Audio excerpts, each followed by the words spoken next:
프랑스의 철도 명가가 폭탄 발언을 했습니다. 한국 기차는 사막에서 멈추지 않았다. 그 한마디에 유럽 철도 업계가 발칵 뒤집혔습니다. 세계 최고를 자부하던 프랑스 알스톰이 우즈베키스탄 사막 한복판에서 멈춰섰고, 후발주자라 비웃음 받던 한국 기차만이 모래폭풍을 뚫고 끝까지 달렸기 때문입니다. 그런데 진짜 충격은 그 다음이었습니다. 한국은 이미 세계 40개가 넘는 나라의 철기를 독식하고 있었습니다. 싱가포르도, 아테네도, 밴쿠버도 모두 조용히 한국을 선택한 뒤였습니다. 그 충격적인 역습의 전말을 지금 공개합니다. 시작하기 전 구독과 좋아요, 그리고 대한민국 파이팅 댓글로 한국을 응원해주세요. 프랑스 파리의 한 고층 빌딩. 유럽 최대 철도 기업 알스톰의 본사 회의실이 발칵 뒤집혔습니다. 입찰 결과가 대형 화면에 뜨는 순간 수석 부사장 로랑 뒤부아의 손에서 만년필이 툭 떨어졌습니다. 펜이 대리석 바닥에 부딪히는 소리가 회의실 전체에 울렸지만 아무도 그걸 주우려 하지 않았습니다. 4년을 공들인 7조 원짜리 수주가 단 한 줄의 통보로 증발했기 때문입니다.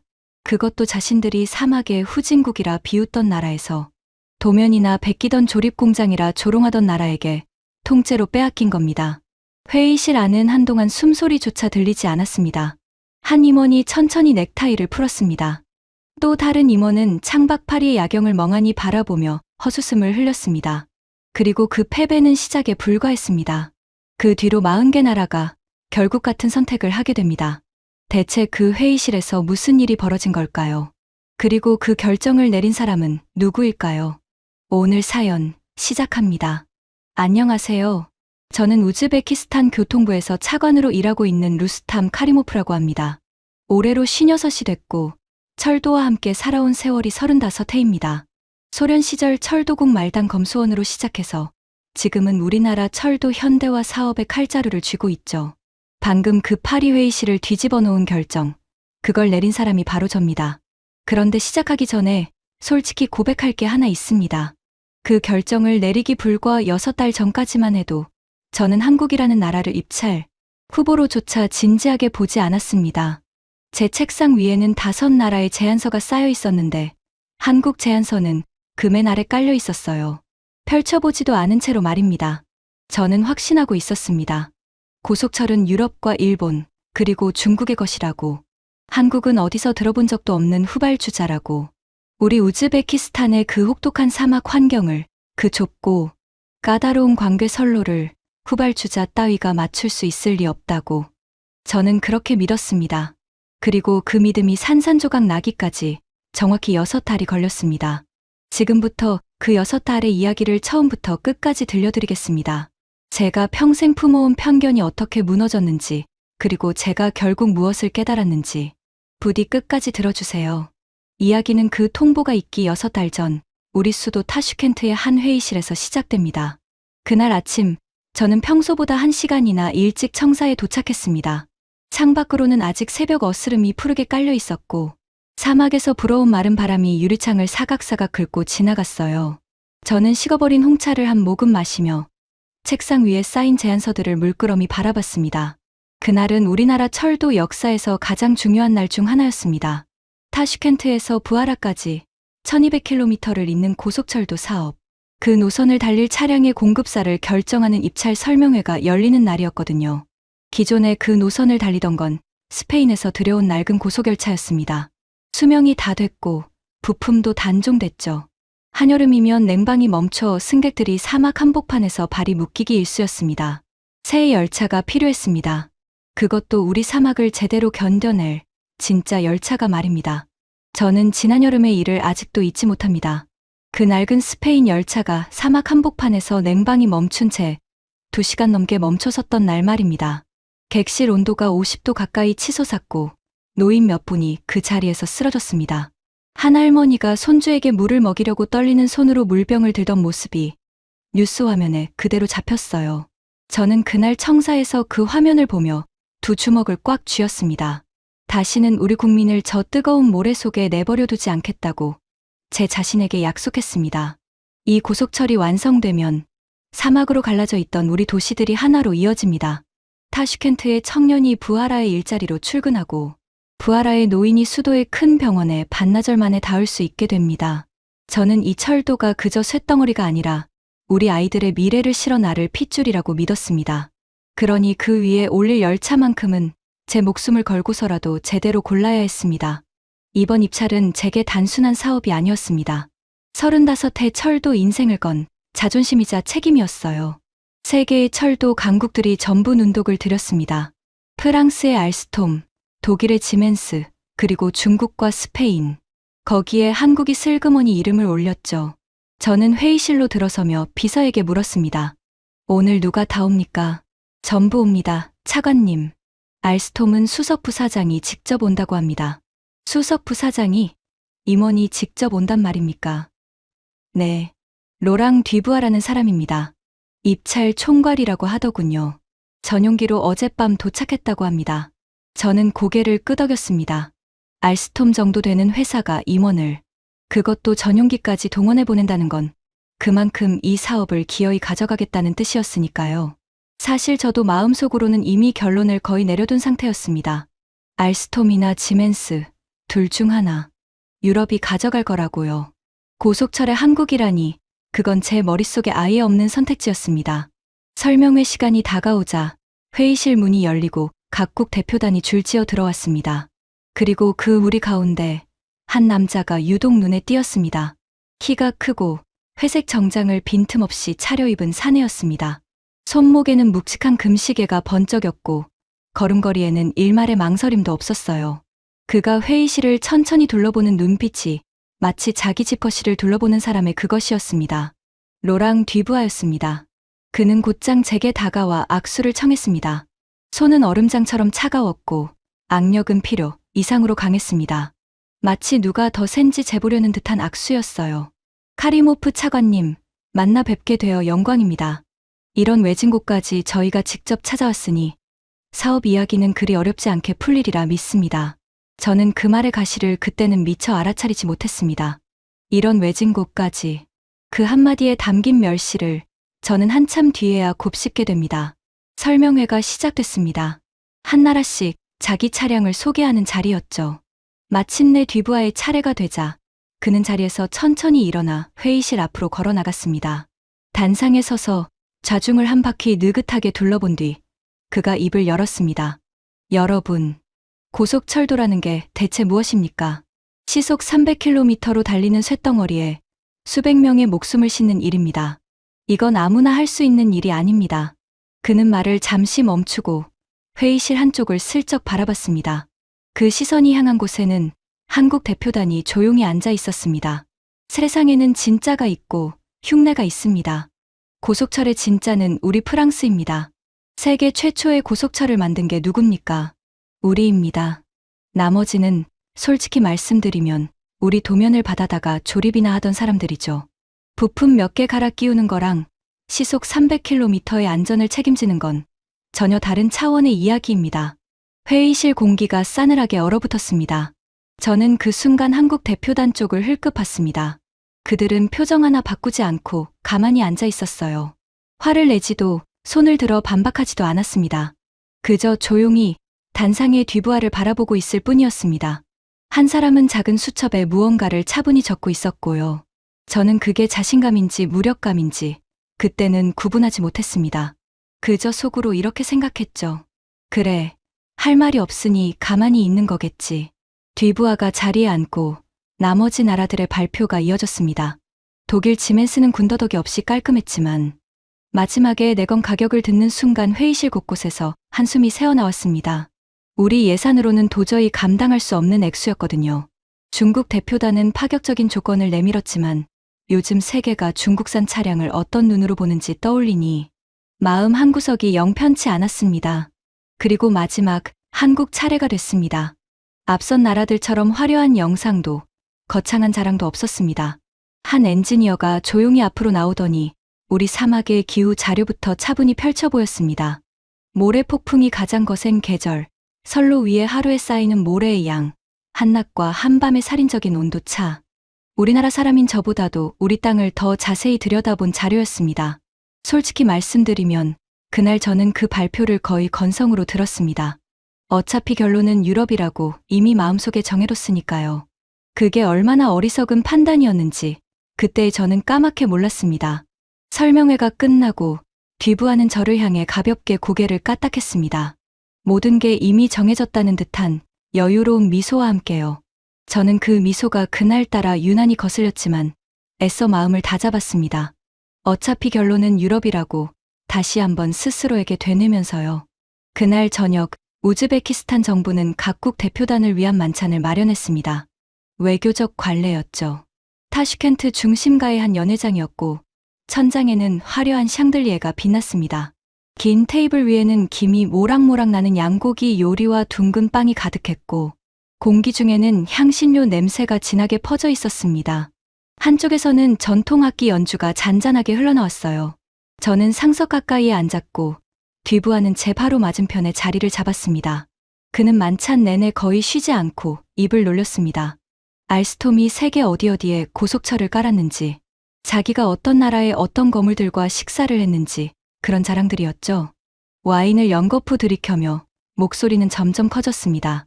그러다 그가 양고기 한 점을 입에 넣고 우물거리며 웃는 얼굴로 이렇게 말했습니다. 차관님, 솔직히 한 말씀 드려도 되겠습니까? 말씀하시죠. 이 나라 참 척박하더군요. 공항에서 시내로 들어오는 길에 창밖을 봤는데 온통 모래뿐이고 말입니다.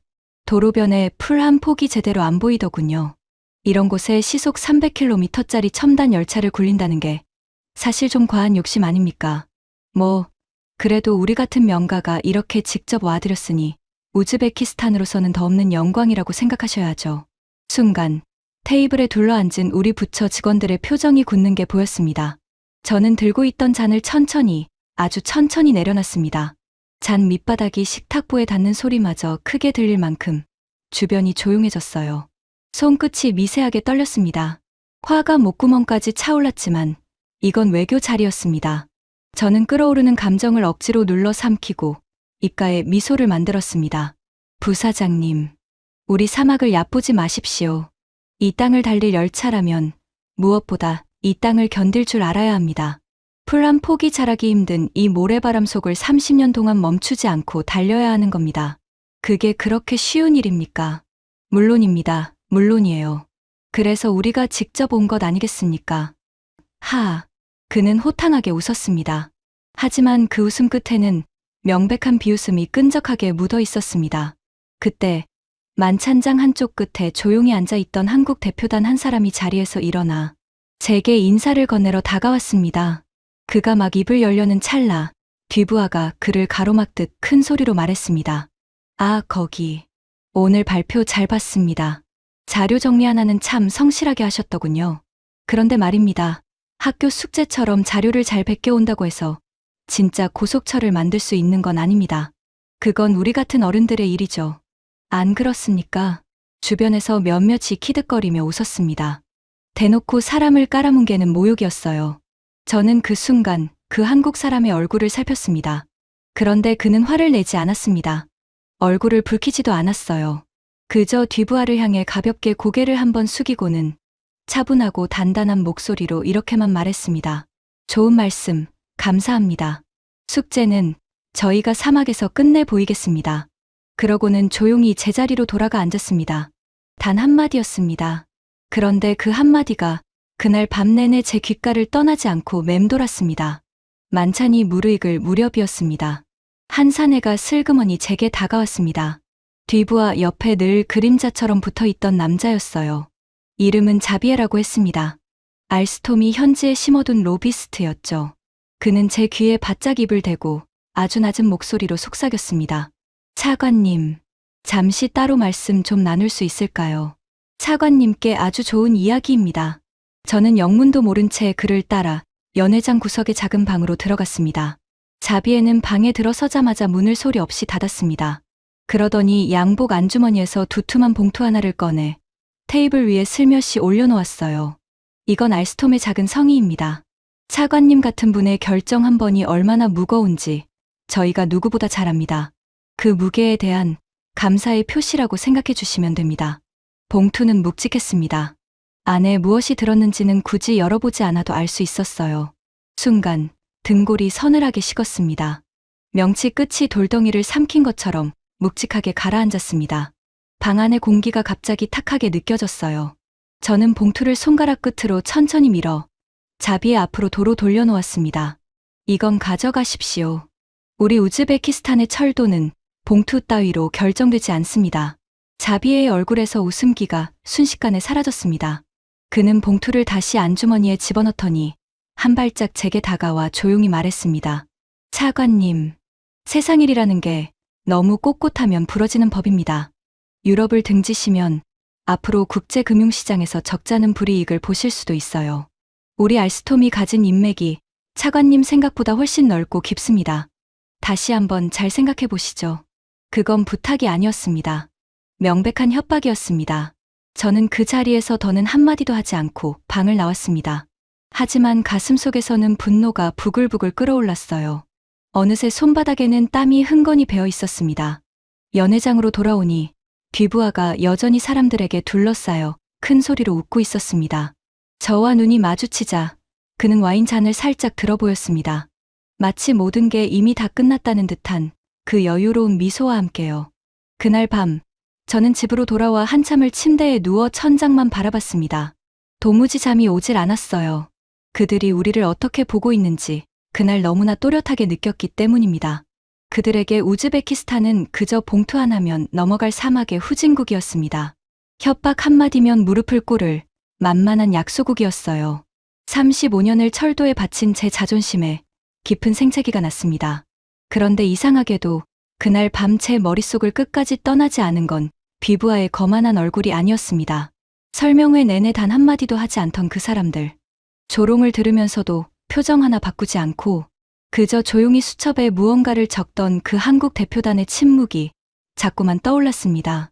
화를 내지 않는 자의 침묵에는 두 가지가 있습니다.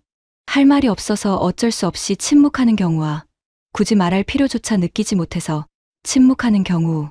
그 둘은 겉보기엔 똑같지만 속은 정반대입니다. 그 침묵은 과연 어느 쪽이었을까? 저는 그게 점점 궁금해지기 시작했습니다. 설명회가 끝나고 며칠이 지났습니다. 저는 본격적으로 각국의 제안서를 한 부씩 꼼꼼히 검토하기 시작했습니다. 가장 먼저 펼친 건 당연히 알스톰의 제안서였습니다. 그리고 첫 장을 넘기자마자 솔직히 마음이 솔깃했습니다. 가격이 가장 낮았거든요. 다른 어느 나라보다도 싸게 차량을 공급하겠다는 조건이었습니다. 명가가 가격까지 싸게 부른다니. 협박은 괘씸했지만 사업은 사업이라고 저는 스스로를 다독였습니다. 더 따져볼 게 있나 싶었죠. 그런데 우리 부처의 한 젊은 직원이 그 계약서를 며칠 밤을 새워가며 들여다보더니 어느 아침 제게 보고서 한 부를 들고 왔습니다.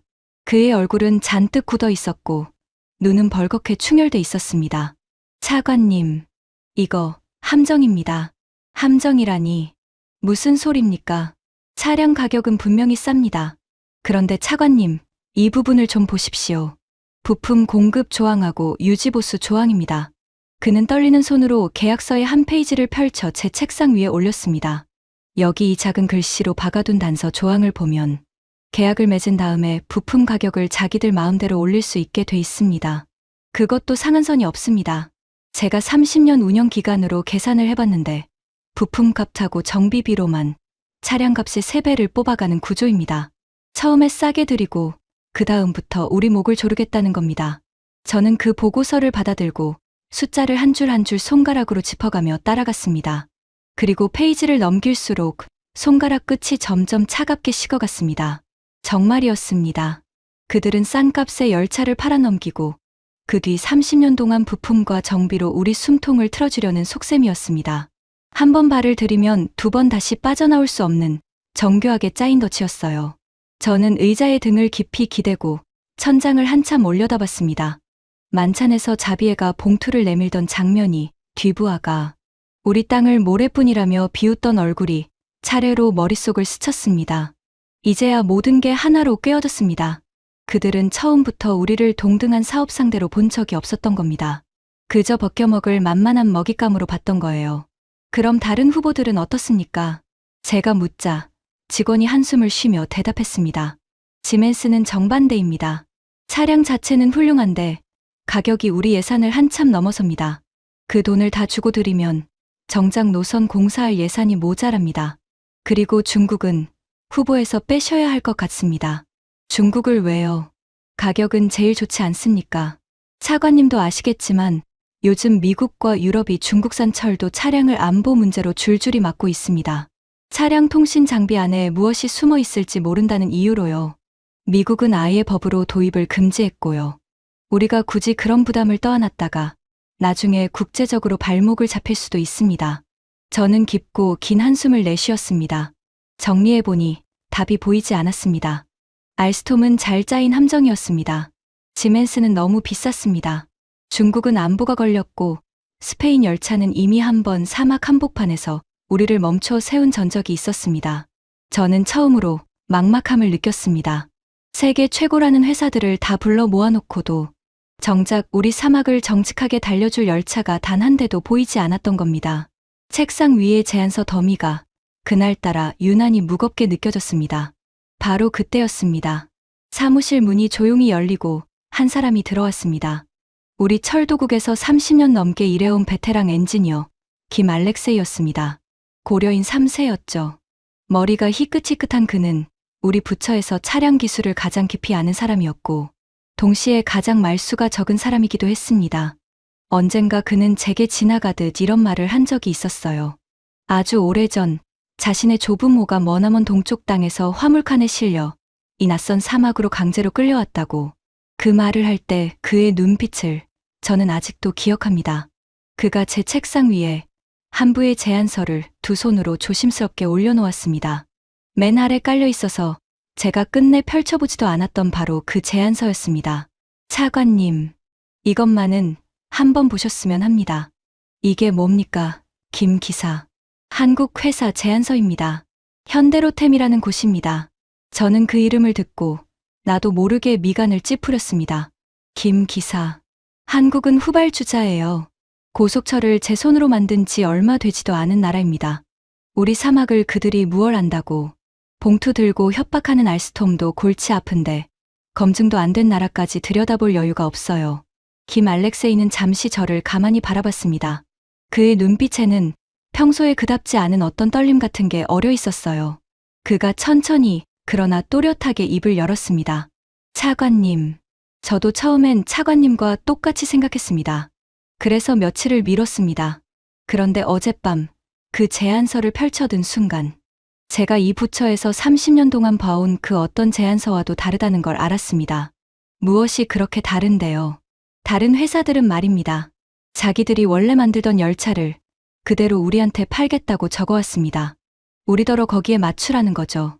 그런데 이 한국 회사는 우리 우즈베키스탄의 사막을 먼저 연구했습니다. 우리 선로폭이 유럽하고 다르다는 것, 우리 여름이 얼마나 뜨겁고 겨울이 얼마나 매서운지, 우리 모래 폭풍이 어느 계절에 어떻게 부는지, 그걸 전부 조사해서 우리 땅에 맞는 열차를 처음부터 새로 설계하겠다고 적어왔습니다. 김 알렉세이는 잠시 숨을 고르더니 목소리를 조금 더 낮춰 덧붙였습니다. 차관님, 한 가지가 더 있습니다. 이 회사 엔지니어들이 지난 계절에 직접 우리 사막에 다녀갔답니다. 입찰 발표를 하기도 전에 말입니다. 며칠을 그 모래벌판에 서서 모래가 어느 방향으로 어떻게 날리는지, 한낮의 열기가 쇠를 얼마나 달구는지를 제 손으로 직접 재고 갔다고 합니다. 누가 시킨 것도 아닌데 말이죠. 저는 30년 동안 이 일을 하면서 제 발로 사막에 와서 우리 땅을 직접 재고 간 외국 회사를 단 한 곳도 본 적이 없습니다. 그 말을 듣는 순간 가슴 한구석이 묵직하게 쿵 내려앉았습니다. 봉투를 내밀던 자비의 손과 모래밭에 무릎을 꿇고 흙을 만져봤을 이름 모를 한국 엔지니어의 손이 머릿속에서 겹쳐졌습니다. 저는 그 말을 듣고 손에 들고 있던 펜을 천천히 내려놨습니다. 조립공장이라던 나라가 설계를 한다고요. 그것도 다른 누구도 아닌 우리를 위한 설계를 말입니다. 저는 반신반의하는 마음으로 그 제안서의 첫 장을 펼쳤습니다. 그리고 바로 그 순간 35년을 단단하게 굳어있던 제 평생의 확신이 처음으로 가느다랗게 금이 가기 시작했습니다. 첫 장에는 이렇게 적혀 있었습니다. 우즈베키스탄의 광괴선로 1520mm에 맞춘 전용 대차. 사막의 미세한 모래먼지가 차량 내부로 들어오지 못하게 막는 특수 방진 설계, 영하 30도의 혹한과 영상 50도의 폭염을 한 대의 차량으로 함께 견뎌내는 차체. 그들은 우리를 봉투 하나로 살 수 있는 사막의 후진국으로 보지 않았습니다. 정복해야 할 진지한 도전 과제로 정면으로 마주하고 있었습니다. 페이지를 넘기자 차량 하부에 카메라와 센서를 달아 모래에 파묻힌 설로 상태를 스스로 살핀다는 설명이 나왔습니다. 또 한 장을 넘기니 주요 장치의 상태를 실시간으로 들여다보며 고장을 미리 잡아내는 시스템이 적혀 있었어요. 전력 공급이 끊기는 비상 상황에 대비한 예비 배터리까지 어디 하나 빈틈이 보이지 않았습니다. 한 줄 한 줄이 우리 사막에서 실제로 벌어질 법한 일들을 미리 헤아려둔 흔적이었습니다. 문득 알스톰의 계약서가 떠올랐습니다. 그 종이는 우리를 30년 동안 어떻게 벗겨먹을지를 빼곡히 적은 종이었습니다. 그런데 지금 제 손에 든 이 종이는 우리를 30년 동안 어떻게 지켜낼지를 빼곡히 적은 종이었어요. 같은 두께의 종이가 이렇게까지 다를 수 있다는 사실이 저를 놀라게 했습니다. 저는 제안서를 쥔 손에 나도 모르게 힘이 들어가는 걸 느꼈습니다. 저는 한참 동안 그 제안서의 첫 장에서 눈을 떼지 못했습니다. 사무실 창밖으로는 또다시 마른 바람이 불어와 모래를 한 줌씩 실어 날랐습니다. 그 사각거리는 바람 소리를 들으며 저는 난생 처음 이런 생각을 했습니다. 어쩌면 내가 거들떠보지도 않고 맨 아래 깔아둔 이 제안서가 진짜 답일지도 모른다. 저는 그 자리에서 김 알렉세이를 향해 말했습니다. 김 기사, 이 회사에 연락하세요. 말로는 누구나 그럴듯하게 종이에 적을 수 있습니다. 종이 위의 약속이 우리 사막에서도 진짜로 통하는지 내 두 눈으로 직접 봐야겠습니다. 시운전을 요청하세요. 그것도 1년 중 모래폭풍이 가장 거센 날로. 김 알렉세이의 입가에 제가 30년 만에 처음 보는 듯한 옅은 미소가 스쳤습니다. 잘 생각하셨습니다, 차관님. 후회하지 않으실 겁니다. 하지만 그건 아직 시작에 불과했습니다. 진짜 충격은 그로부터 얼마 지나지 않아 사막 한가운데서 벌어진 시운전에서 저를 기다리고 있었습니다. 그날 그 끝없는 모래벌판에서 제가 두 눈으로 직접 목격하게 될 광경은 제가 35년간 철석같이 믿어온 모든 것을 뿌리째 뒤흔들어 놓게 됩니다. 며칠 뒤 한국 회사의 기술진이 타슈켄트로 날아왔습니다. 저는 일부러 우리 부처에서 가장 깐깐하기로 소문난 엔지니어들을 회의실에 불러 모았습니다. 그 중에는 무라트라는 사람이 있었어요. 30년 넘게 차량만 만진 우리 부처의 산증인이었는데 어찌나 까다로운지 그가 통과시킨 설계가 손에 꼽을 정도였습니다. 김 알렉세이도 그 자리에 있었죠. 솔직한 속내를 말씀드리면 저는 그들을 단단히 시험에 들게 할 작정이었습니다. 종이에 그럴듯한 그림 몇 장 그려놓고 온 후발주자라면 우리 엔지니어들의 날카로운 질문 앞에서 금세 미천이 드러날 테니까요. 그러면 깔끔하게 알스톰이나 지멘스로 마음을 정리하면 될 일이었습니다. 회의실 문이 열리고 한국 기술진이 들어왔습니다. 그 선두에 선 사람이 박지훈이라는 엔지니어였습니다. 40 중반쯤 되어 보였고 뒤부하처럼 빳빳한 정장을 차려입은 게 아니라 수수한 작업용 점퍼 차림이었습니다. 손에는 두꺼운 자료 뭉치와 흙먼지가 살짝 묻은 낡은 수첩 한 권이 들려 있었어요. 저는 그 수첩을 흘끗 보고는 속으로 코웃음을 쳤습니다. 명색이 입찰 발표를 하러 온 회사가 새 가방 하나 못 챙겨왔나 싶었거든요. 자리에 앉자마자 저는 인사도 대충 건너뛰고 곧장 칼을 빼들었습니다. 박 엔지니어, 단도직입적으로 묻겠습니다. 우리 사막의 모래는 밀가루처럼 곱습니다. 그 미세한 모래가 차량의 전기 장치 안으로 파고들면 합선이 나고 차가 멈춥니다. 스페인 열차가 그래서 우리를 사막 한복판에 버려뒀어요. 한국 차는 다릅니까? 다르다면 무엇이 어떻게 다른지 말해보십시오. 박지훈은 당황하지 않았습니다. 그는 천천히 그 낡은 수첩을 펼치더니 한 페이지를 제 쪽으로 돌려보였습니다. 거기에는 손으로 그림 거친 도면과 깨알 같은 숫자들이 빼곡히 적혀 있었습니다. 차관님, 말씀하신 그 모래 저희가 직접 받아왔습니다. 지난 계절에 이곳 사막에서요. 입자 크기가 보통 모래의 절반도 안 되더군요. 그래서 저희는 전기 장치가 들어가는 칸을 공기압으로 양압을 유지하도록 설계했습니다. 안쪽 공기압력을 바깥보다 살짝 높게 유지하면 틈이 있어도 모래가 안으로 빨려 들어오는 게 아니라 밖으로 밀려납니다. 사람으로 치면 차가 끊임없이 숨을 내쉬고 있는 셈입니다. 모래가 비집고 들어올 틈이 없는 거죠. 회의실이 잠시 조용해졌습니다. 우리 엔지니어 하나가 자기도 모르게 작게 하는 소리를 냈어요. 저는 표정을 굳히고 다음 질문을 던졌습니다. 좋습니다. 그럼 온도는요? 우리 여름은 한낮에 50도까지 올라가고 겨울밤은 영하 30도까지 떨어집니다. 하루에도 쇠가 늘었다 줄었다를 반복합니다. 그 무게를 한 대의 차가 어떻게 버팁니까? 바로 그 점 때문에 저희는 유럽에서 쓰던 부품을 그대로 가져오지 않았습니다. 박지훈의 목소리가 조금 더 또렷해졌습니다. 유럽 차량은 유럽 기후에 맞춰져 있습니다. 그쪽은 이런 극단적인 온도 차가 없으니까요. 그걸 사막에 그냥 들이면 두어 해 만에 차체에 금이 가기 시작합니다. 그래서 저희는 차체 이음매의 온도 변화를 흡수하는 구조를 따로 넣고 냉방과 난방을 한 몸으로 묶은 장치를 새로 설계했습니다. 한낮의 폭염과 한밤의 혹한을 같은 차가 함께 견디도록 말입니다. 그때 줄곧 팔짱을 끼고 듣고만 있던 무라트가 끼어들었습니다. 그의 목소리에는 노골적인 가시가 돋아 있었어요. 말은 그럴듯하군요. 그런데 박 엔지니어, 우리 선로는 유럽 선로하고 폭이 다릅니다. 1520mm짜리 광궤예요.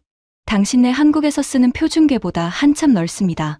결국 당신들도 우리 선로를 모르는 외국인이라는 소리입니다. 폭이 다른 선로 위에서 시속 300km로 달리는 차량의 균형을 어떻게 잡을 겁니까? 한쪽으로 쏠려서 탈선이라도 하면 누가 책임집니까? 회의실 공기가 팽팽해졌습니다. 무라트가 던진 건 우리 부처에서도 가장 예민하게 여기는 문제였거든요. 박지훈은 무라트를 똑바로 바라봤습니다. 그러고는 수첩을 또 한 장 넘겼습니다. 좋은 지적이십니다. 맞습니다. 폭이 넓은 광궤는 차량 무게중심을 잡기가 더 까다롭습니다. 그래서 저희는 이 노선만을 위한 전용 대차를 새로 설계했습니다. 기존 차량의 바퀴 간격만 늘린 게 아니라 무게중심과 흔들림을 다시 계산해서 처음부터 새로 만든 겁니다. 그리고 저희는 이 설계를 우리 머릿속에서만 한 게 아닙니다. 그는 잠시 말을 멈췄다가 무라트의 눈을 똑바로 보며 말했습니다.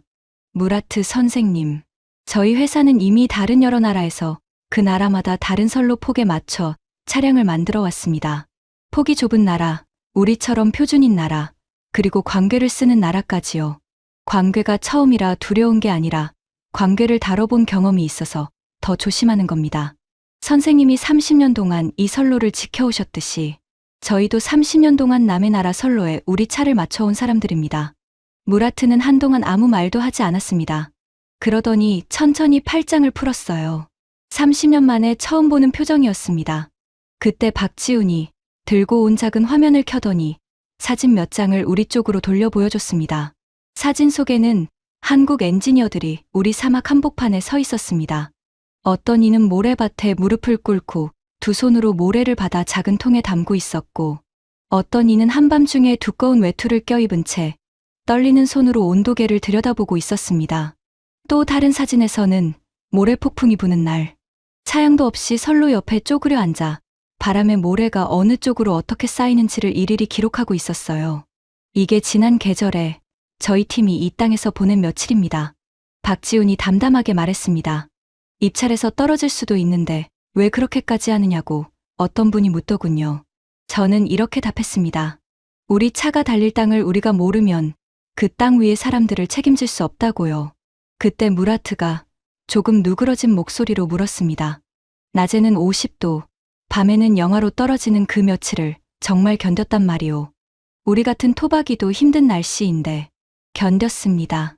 사실 한 친구는 모래바람에 눈을 다쳐서 며칠을 고생했습니다. 그래도 자료는 끝까지 다 챙겼어요. 그 친구가 그러더군요.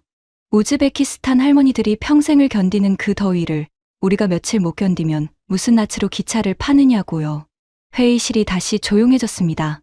저는 그 사진들을 한참 동안 말없이 들여다봤습니다. 새 가방 하나 못 챙겨왔다고 비웃었던 그 흠 묻은 수첩이 바로 저 모래밭에서 함께 뒹굴었던 거였습니다. 마음 깊은 곳이 묵직하게 흔들렸어요. 그들은 우리를 멀찍이 떨어져 점수 매기듯 평가한 게 아니라 우리 곁에 직접 와서 무릎을 꿇었던 겁니다. 저는 그제야 이들이 왜 그렇게 자신만만하면서도 한없이 조용한지를 어렴풋이 알 것 같았습니다.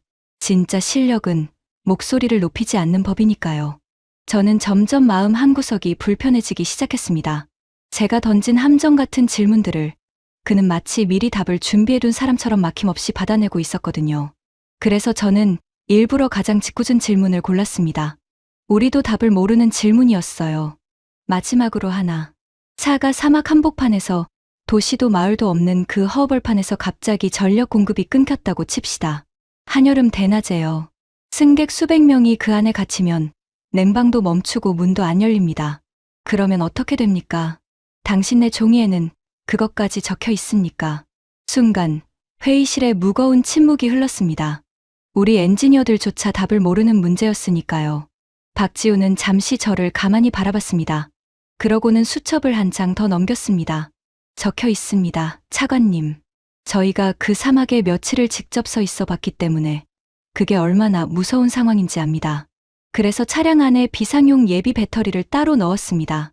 외부 전력이 끊겨도 그 배터리로 냉방과 조명, 그리고 문을 여는 장치를 일정 시간 동안 살려둘 수 있습니다. 승객이 가장 가까운 안전한 곳까지 갈 시간을 벌어주는 겁니다. 차관님, 저희에게 가장 중요한 건 빠른 속도가 아니었습니다. 단 한 사람도 사막에 버려두지 않는 것이었습니다. 단 한 사람도 사막에 버려두지 않는 것. 그 말을 듣는 순간 지난 여름 뉴스 화면 속에서 떨리는 손으로 물병을 들던 그 할머니의 모습이 제 머릿속에 번개처럼 스쳐 지나갔습니다. 가슴이 쿵 하고 내려앉았어요. 저는 팔짱을 풀었습니다. 그리고 제 앞에 놓인 그 흠묻은 수첩을 처음으로 제대로 들여다봤습니다. 새 가방 하나 못 챙겨온 회사라고 비웃었던 그 수첩 속에는 우리 사막을 우리보다 더 깊이 들여다본 흔적이 빼곡히 담겨 있었습니다.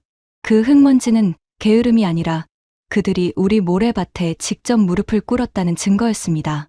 조립공장, 도면 도둑, 후발주자. 제가 그들에게 붙여뒀던 그 이름표들이 그날 회의실에서 한 장씩 떨어져 나갔습니다. 하지만 저는 아직 완전히 마음을 열지는 않았습니다. 종이는 종이일 뿐이었으니까요. 저는 박지훈을 향해 말했습니다. 잘 들었습니다.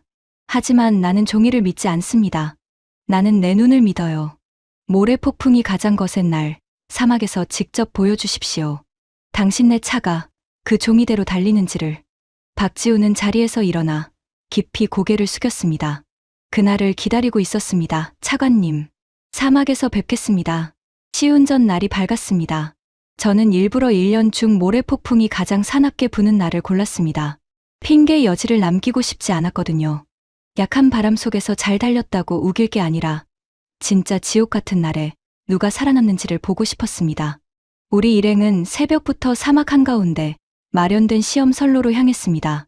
차창 밖으로는 지평선 끝까지 모래밖에 보이지 않았습니다. 하늘은 누렇게 흐려 있었고 멀리서부터 모래 섞인 바람이 휘파람 같은 소리를 내며 다가오고 있었어요. 차에서 내리자마자 입안에서 모래가 서걱거렸고 눈을 제대로 뜨기조차 힘들었습니다. 얼굴에 닿는 모래알이 따끔따끔했어요. 멀리서 들려오는 바람 소리는 마치 거대한 짐승이 울부짖는 것 같았습니다. 시험선로 옆에는 각국이 가져온 시연 차량들이 나란히 서 있었습니다. 프랑스, 독일, 중국, 그리고 한국, 그리고 그 차량들 사이에 로랑 뒤부아가 서 있었습니다. 그는 이런 날씨에도 빳빳한 정장 차림이었고 손에는 김이 나는 따뜻한 커피를 들고 있었습니다. 저를 보자 그는 여유롭게 웃으며 다가왔습니다. 차관님, 이런 험한 날에 직접 나오셨군요. 사실 이런 날엔 어느 차도 제대로 못 달립니다. 그래서 더 좋습니다. 누가 진짜 명가인지 오늘 확실히 보여드리죠. 그는 한국 차량 쪽을 턱짓으로 가리키며 비웃었습니다. 저 한국 차는 아마 출발도 하기 전에 모래에 파묻힐 겁니다. 차관님, 내기하실까요? 저 차가 선로 절반도 못 가서 멈춘다는데 제한달 월급을 걸겠습니다. 저는 아무 대꾸도 하지 않았습니다. 그저 모래바람을 막으려 손차양을 만들고 선로를 바라봤습니다. 먼저 프랑스 차량이 출발했습니다. 처음 얼마간은 매끄럽게 달렸어요. 과연 명가구나 싶었습니다. 차체가 햇빛에 번쩍였고 속도도 빨랐습니다. 그런데 모래 폭풍의 가장 짙은 구간으로 들어서자 차량이 갑자기 속도를 줄이기 시작했습니다. 그러더니 차창 밖으로 보이던 불빛이 한 번, 두 번 깜빡이다가 결국 선로 한복판에 털컥 멈춰 서고 말았습니다. 무전기 너머로 다급한 프랑스어가 쏟아졌어요. 모래가 어딘가로 파고들어 전기 계통에 이상이 생긴 모양이었습니다. 알스톰 기술진 몇 명이 황급히 차량 쪽으로 뛰어갔습니다. 그들은 모래바람을 뚫고 차량 아래를 들여다보며 무언가를 다급하게 손봤지만 차량은 끝내 다시 움직이지 못했습니다. 한 기술자가 모래 묻은 장갑을 벗어 바닥에 내던지며 고개를 절레절레 흔드는 모습이 멀리서도 또렷이 보였어요. 명갈하던 그 프랑스 차량이 우리 사막의 모래 앞에서 그렇게 맥없이 무릎을 꿇었습니다. 저는 그 광경을 보며 지난 여름 사막 한복판에 멈춰섰던 스페인 열차를 떠올렸습니다. 또였습니다. 화려한 이름값도 비싼 가격표도 이 모래 앞에서는 아무 소용이 없었던 거예요. 옆에 선 무라트를 돌아보니 그조차 굳은 얼굴로 멈춰 선 프랑스 차량을 말없이 바라보고 있었습니다. 그의 입에서 낮은 한숨이 새어나왔어요. 뒤부하의 얼굴에서 웃음기가 살짝 가셨습니다. 하지만 그는 곧 어깨를 으쓱하며 말했습니다. 이런 날씨엔 어쩔 수 없습니다. 잠깐 점검만 하면 됩니다. 어차피 다른 차들도 다 멈출 테니까요. 그의 말대로였습니다. 다음으로 출발한 독일 차량은 절반쯤 가다 비상등을 켜고 멈췄고 중국 차량은 출발한 지 얼마 되지도 않아 모래 속에서 헛바퀴를 돌리다 주저앉았습니다. 선로 위에는 어느새 세 대의 멈춘 열차가 누런 모래 속에 갇혀 있었습니다. 저는 점점 마음이 무거워졌습니다. 어쩌면 뒤부하의 말이 맞을지도 모른다고, 이런 날엔 정말 어떤 차도 못 달리는 거라고 그렇게 생각하기 시작했어요. 옆에 선 무라트조차 고개를 절레절레 흔들고 있었습니다. 마지막으로 한국 차량의 출발 신호가 떨어졌습니다. 저는 솔직히 큰 기대를 하지 않았습니다. 세계 최고라는 차들도 다 멈춘 마당에 후발주자의 차가 무슨 수로 달리겠나 싶었거든요. 저도 모르게 마음의 준비를 하고 있었습니다. 저 차도 멈추면 이번 사업은 처음부터 다시 시작해야 한다고요. 한국 차량이 천천히 움직이기 시작했습니다. 그리고 모래 폭풍의 가장 짙은 구간을 향해 망설임 없이 곧장 돌진해 들어갔습니다. 저는 숨을 죽이고 지켜봤습니다. 모래바람이 차체를 사정없이 두드렸습니다.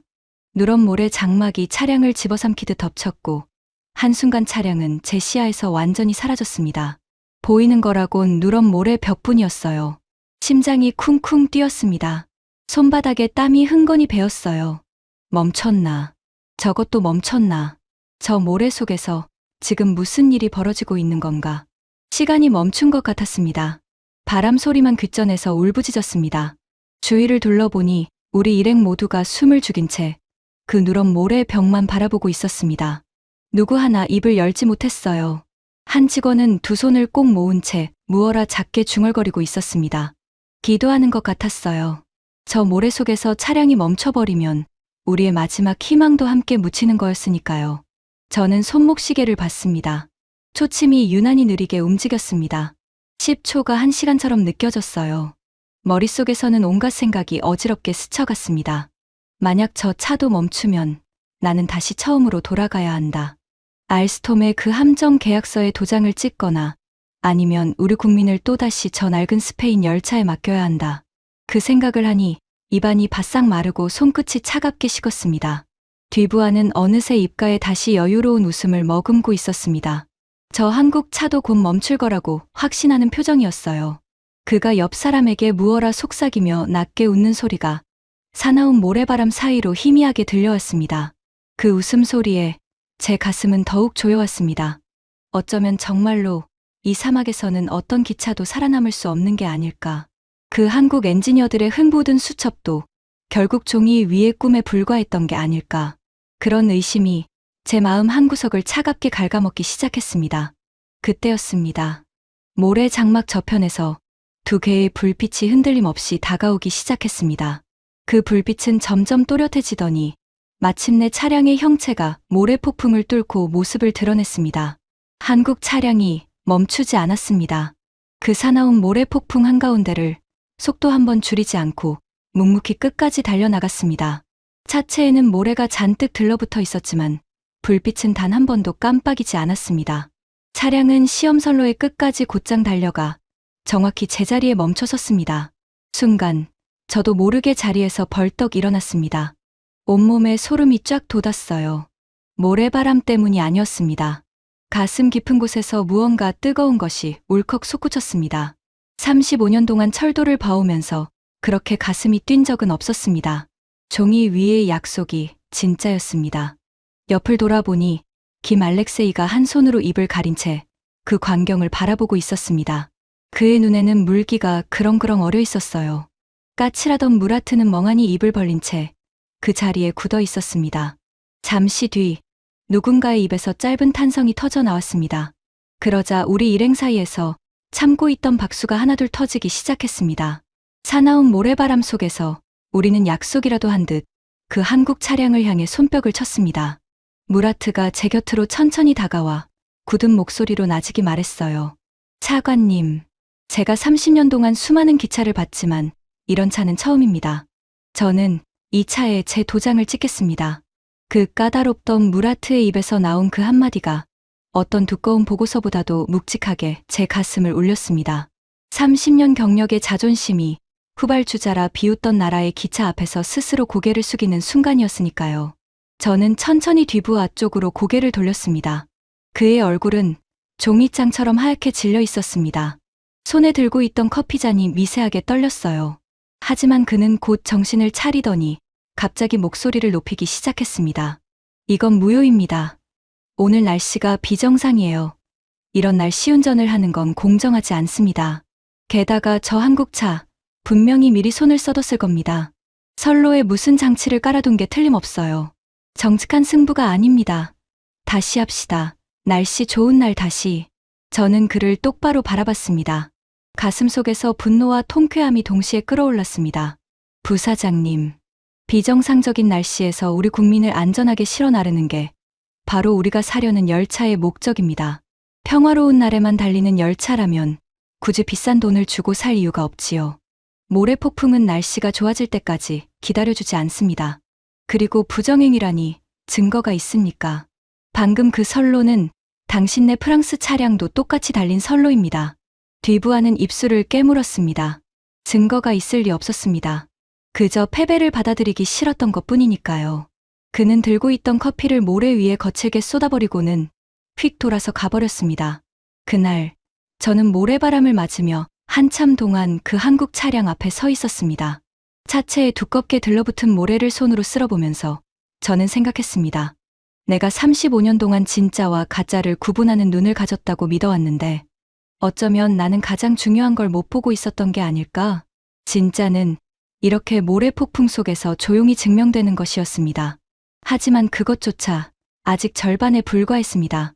시운전이 끝난 뒤 저는 처음으로 진지하게 궁금해지기 시작했습니다. 이 한국 회사가 대체 어떤 곳인가? 우리 사막에서만 운 좋게 잘 달린 우연인가? 아니면 진짜 실력인가? 저는 박지훈에게 한국 차량이 이미 달리고 있는 다른 나라들을 직접 보고 싶다고 말했습니다. 종이도 믿지 않았던 제가 이제는 남의 말도 믿지 않게 된 거죠. 제 눈으로 직접 확인하고 싶었습니다. 박지훈은 잠시 놀란 표정을 짓더니 곧 차분하게 대답했습니다. 좋습니다, 차관님. 그럼 세계에서 가장 까다로운 곳부터 보여드리겠습니다. 싱가포르입니다. 며칠 뒤 저는 비행기에 올랐습니다. 싱가포르에 내리자마자 저는 그 도시의 깔끔함에 먼저 압도됐습니다.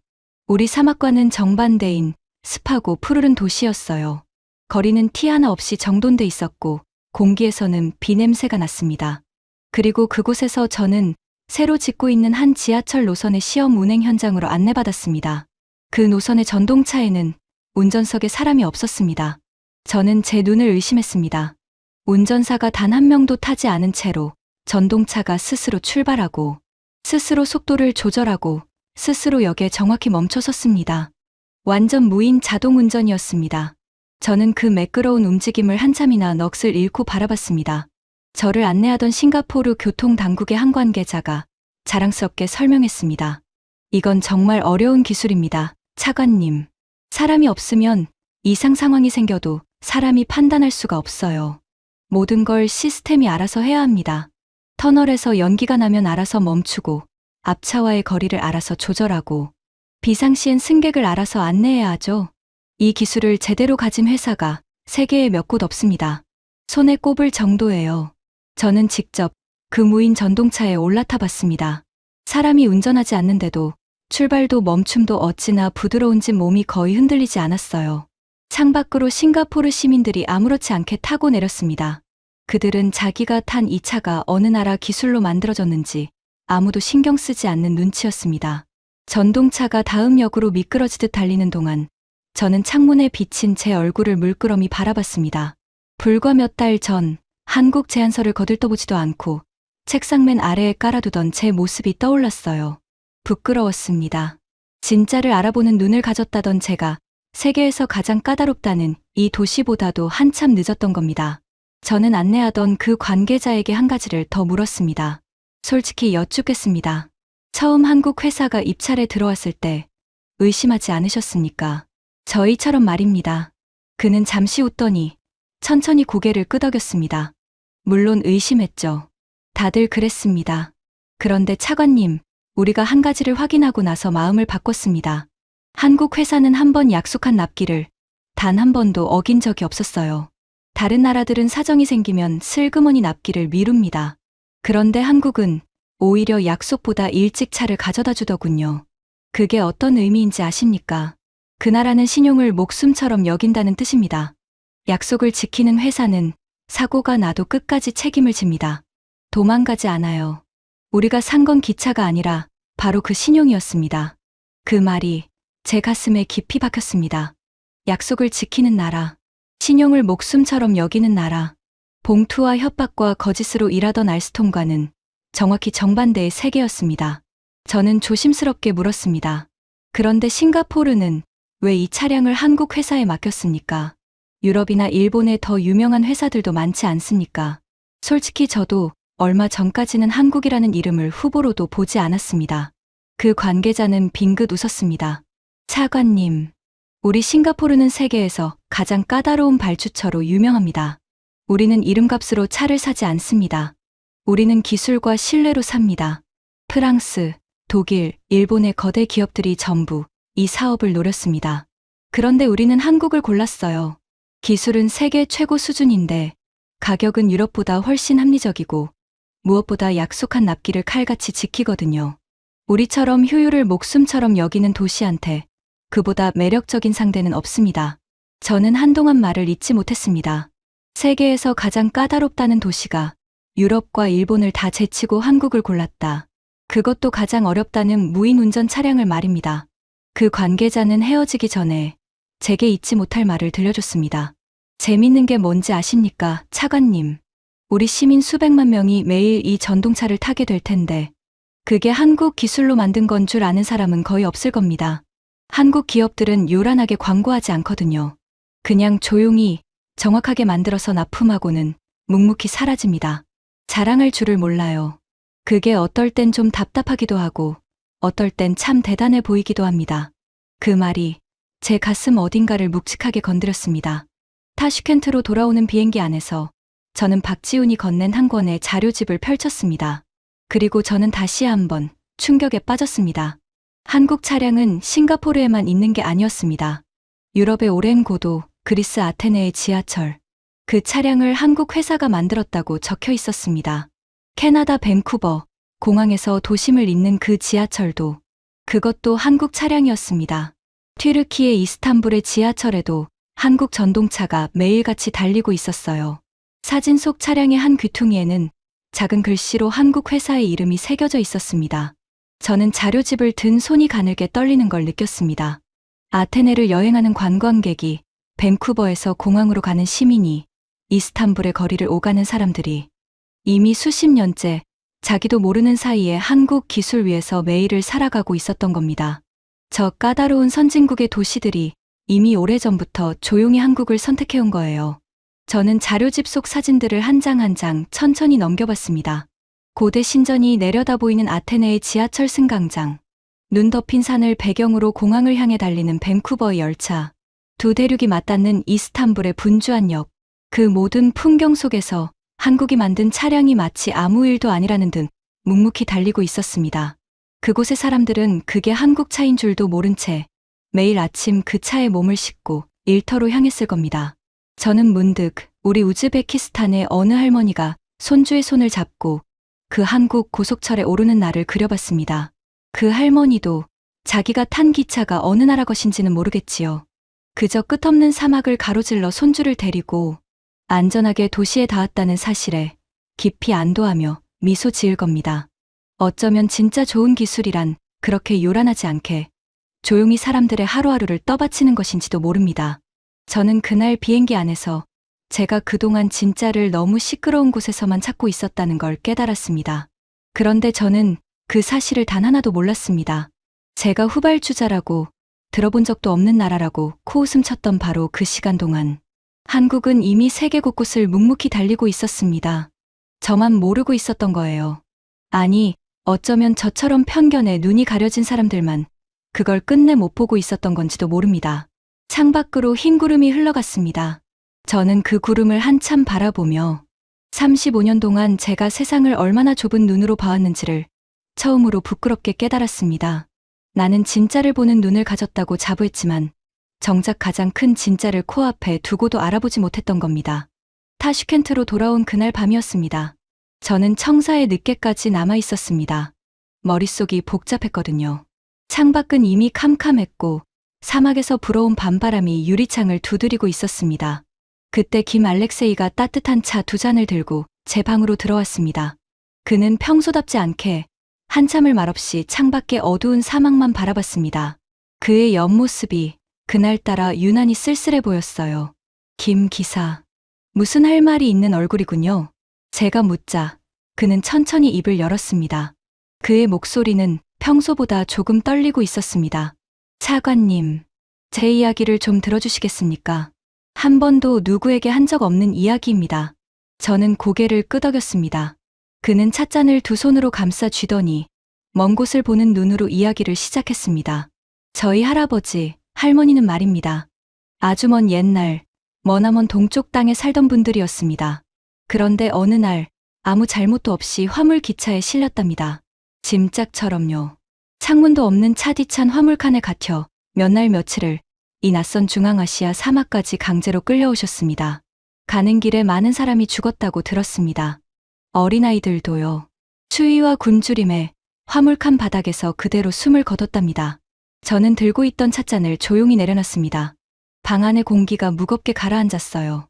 이 사막에 짐짝처럼 내던져졌을 때 가진 거라곤 정말 아무것도 없었답니다. 집도, 땅도, 말도 통하지 않았어요. 그래도 살아남으려고 맨손으로 갈대를 엮어 움막을 짓고 돌투성이 모래밭을 맨손으로 일궈 농사를 지었다고 합니다. 그렇게 이를 악물고 버텼답니다.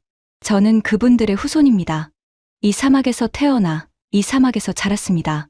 김 알렉세이는 품속에서 손때 묻은 낡은 손수건을 꺼냈습니다. 그러고는 그 안에 곱게 쌓여 있던 작고 검은 무쇠 숟가락 하나를 제게 보여줬습니다. 오래되어 손잡이가 닳고 다른 숟가락이었어요. 이게 제 할머니가 그 화물칸에서 끝까지 손에서 놓지 않으셨다는 숟가락입니다. 살림살이 하나 챙길 새도 없이 끌려오시면서 이것 하나만 꼭 쥐고 오셨대요. 사막에 도착해서는 이 숟가락으로 멀건 죽을 떠서 자식들 입에 넣어주셨답니다. 너희만은 굶어 죽지 말고 꼭 살아남으라고요. 그는 그 숟가락을 손바닥 위에 올려놓고 한참을 말없이 들여다봤습니다. 그의 손이 가늘게 떨리고 있었어요.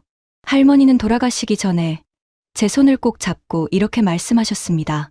알렉세이야, 우리가 떠나온 그 나라가 언젠가는 반드시 다시 일어설 거다.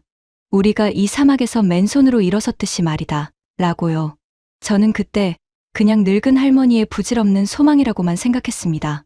그 부서진 가난한 나라가 무슨 수로 다시 일어서겠나 싶었거든요. 그의 목소리가 잠겼습니다. 그런데 차관님, 그 나라가 정말로 일어섰습니다. 일어선 정도가 아니라 이제 우리 사막에 고속철을 깔아주러 왔어요.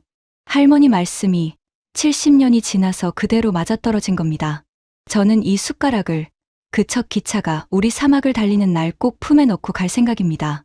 하늘에 계신 할머니께 보여드리고 싶어서요. 할머니, 그 나라가 정말 일어섰어요 하고요. 저는 목이 메어 한동안 아무 말도 하지 못했습니다. 그의 눈가가 붉어졌습니다. 어릴 때 어른들이 가끔 조상의 나라 이야기를 했습니다.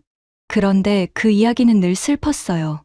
전쟁으로 다 부서진 가난한 나라, 남의 나라에 철도를 깔아달라고 부탁하던 나라, 자기 힘으론 변변한 기차 한 대 못 만들던 나라.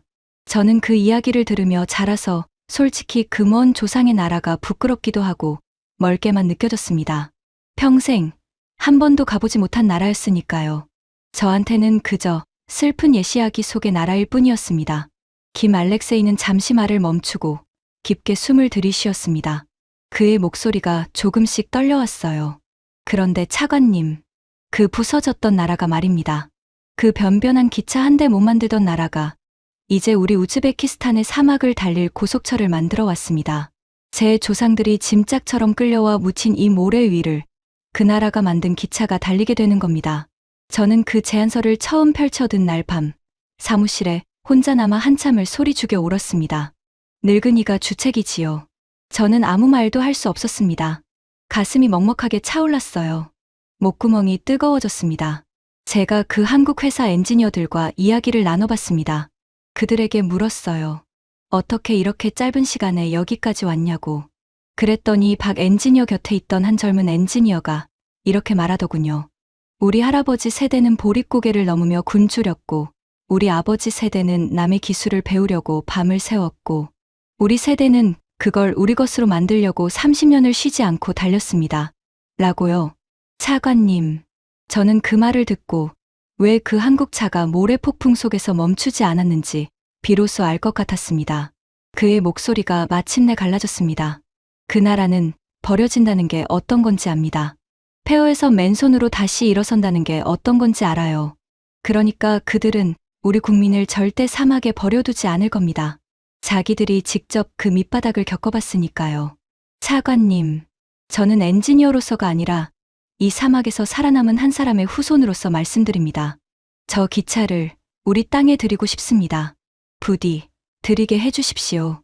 저는 자리에서 일어나 창가로 걸어갔습니다. 밤의 사막은 고요했습니다. 멀리 모래 언덕 위로 별들이 차갑게 빛나고 있었어요. 저는 그 별들을 바라보며 김 알렉세이의 조상들이 창문도 없는 화물칸에 실려 이곳에 끌려오던 그 막막한 밤을 떠올렸습니다. 추위에 떨며 어디로 가는지도 모른 채 끌려오던 그 사람들을요. 그리고 그 막막한 모래 위를 폐허에서 일어선 그들의 조상의 나라가 만든 기차가 달리게 될 미래를 떠올렸습니다. 눈시울이 뜨거워졌습니다. 콧날이 시큰했어요. 이건 더 이상 단순히 어느 회사의 기차가 더 좋은가 하는 문제가 아니었습니다. 이건 두 민족이 각자의 폐허를 딛고 끝끝내 일어서서 이 사막 한가운데서 마침내 만나는 이야기였습니다. 100년의 세월을 건너서요. 저는 그날 밤 제 마음이 어디로 기울고 있는지 분명히 알게 됐습니다. 하지만 결정을 내리기 전에 저는 한 가지를 더 매듭지어야 했습니다. 제 등 뒤에서 여전히 더러운 손이 움직이고 있었거든요. 며칠 뒤 아침 신문을 펼친 저는 그만 얼굴이 굳어버렸습니다. 큼지막한 기사 제목이 저를 노려보고 있었습니다. 한국차는 사막에서 멈춘다. 검증 안 된 후발주자에게 국민 안전을 맡길 셈인가. 기사에는 출처 불명의 자료가 잔뜩 실려 있었습니다. 한국 차량이 어디선가 큰 고장을 일으켰다는 둥, 사막에서 운행한 실적이 전혀 없다는 둥, 전부 거짓이거나 교묘하게 뒤틀린 내용이었어요. 저는 신문을 쥔 손이 분노로 떨렸습니다. 제가 두 눈으로 똑똑히 본 그 모래폭풍 속의 시운전을 이 기사는 정반대로 적어놓고 있었으니까요. 멈춘 건 유럽과 중국 차였는데 마치 한국 차가 멈춘 것처럼 거짓을 퍼뜨리고 있었습니다. 저는 즉시 우리 직원들에게 그 자료의 출처를 추적하라고 지시했습니다. 그리고 며칠 뒤 그 젊은 직원이 새파랗게 질린 얼굴로 제 방에 들어왔습니다. 손에는 두툼한 서류 뭉치가 들려 있었어요. 차관님, 그 기사 뒤에 알스톰이 있습니다. 뭐라고요? 그 출처 불명 자료, 알스톰의 현지 로비스트 자비에가 언론사에 돈을 주고 흘린 겁니다. 가짜 시험 데이터를 만들어서요. 그뿐만이 아닙니다. 우리 부처의 몇몇 사람한테도 봉투가 들어갔습니다. 한국을 떨어뜨리는 쪽으로 보고서를 쓰라고요. 그리고 차관님, 더 있습니다. 김 알렉세이 기사한테도 사람을 붙였답니다. 고려인이 한국 편을 든다고 약점을 잡아 협박할 거리를 찾으려고요. 저희가 이 증거를 다 확보했습니다. 저는 그 보고서를 받아들고 한 장 한 장 넘겼습니다. 페이지를 넘길수록 분노로 머리가 뜨거워졌습니다. 손끝이 부들부들 떨렸어요. 봉투, 협박, 함정 계약서, 가짜 뉴스, 그리고 이제는 평생을 이 사막에서 묵묵히 일해온 김 알렉세이까지 노리고 있었습니다. 그들은 정직한 승부에서 졌다는 걸 인정하는 대신 더 더럽고 비열한 수를 쓰고 있었던 겁니다. 우리 국민의 안전을 볼모로 거짓말을 퍼뜨리면서까지요. 저는 보고서를 내려놓고 곧장 김 알렉세이를 제 방으로 불렀습니다. 그가 협박을 당하고 있다는 걸 알면서 모른 척 넘어갈 수는 없었으니까요. 자초지종을 들은 그는 한동안 말이 없었습니다. 그러더니 옅게 웃으며 이렇게 말했어요. 차관님, 저는 괜찮습니다. 화물칸에 실려 이 사막에 버려진 집안의 자식입니다. 봉투 한 장, 협박 한마디에 무너질 거였으면 저희 할머니가 그 모래밭에서 진작 무너지셨겠지요. 저는 제가 두 눈으로 본 것을 끝까지 본 그대로 말하겠습니다. 그 한국차는 모래폭풍 속에서 멈추지 않았습니다. 그게 제가 본 진실입니다. 누가 뭐라 해도 저는 그 진실을 바꾸지 않습니다. 그 말을 듣는 순간 저는 등줄기가 곧게 펴지는 걸 느꼈습니다.